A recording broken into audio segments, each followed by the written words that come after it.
মাও সেতুংয়ের, আব্রাহাম লিঙ্কনের কোন মতবাদ দিয়ে সম্ভব নয়। যদি পৃথিবীতে শান্তি প্রতিষ্ঠা করতে হয়, একজন মানুষকে মডেল হিসাবে আদর্শ গ্রহণ করতে হবে, তিনি হচ্ছেন মুহাম্মদুর রাসূলুল্লাহ সাল্লাল্লাহু আলাইহি ওয়াসাল্লাম। কোরআন বলছে, লাকাদ কানা লাকুম ফি রাসূলিল্লাহি উসওয়াতুন হাসানাহ, তোমাদের জন্য রাসূলের মধ্যে রয়েছে উত্তম আদর্শ, মডেল, যাকে সব কাজে অনুসরণ করতে হবে।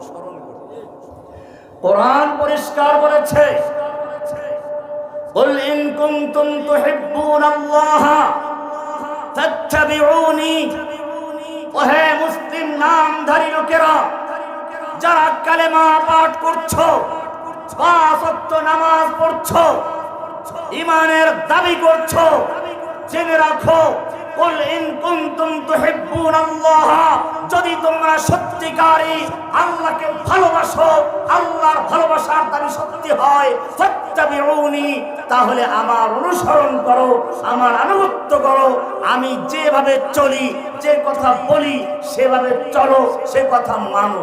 কে বলেছেন? কাকে অনুসরণ করতে বলেছেন?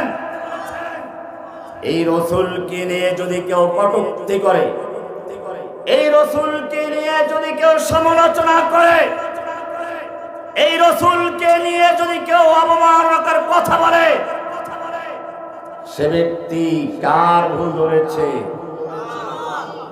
শুধু আল্লাহর রাসূলের বিরোধিতাই করে নাই, স্বয়ং আল্লাহর বিরোধিতা করেছে। কারণ আল্লাহ এমন একটা লোকের সনদ দিলেন, সার্টিফাই করলেন, যে লোকটা নাউজুবিল্লাহ ওদের কাছে ভালো না। তাহলে কার ভুল ধরল? আল্লাহর ভুল প্রথমে ধরেছিল কে? শয়তান। কে? কারণ আল্লাহ সুবহানাহু ওয়া তাআলা আদমকে বললেন, খবরদার এই গাছের কাছে যেও না,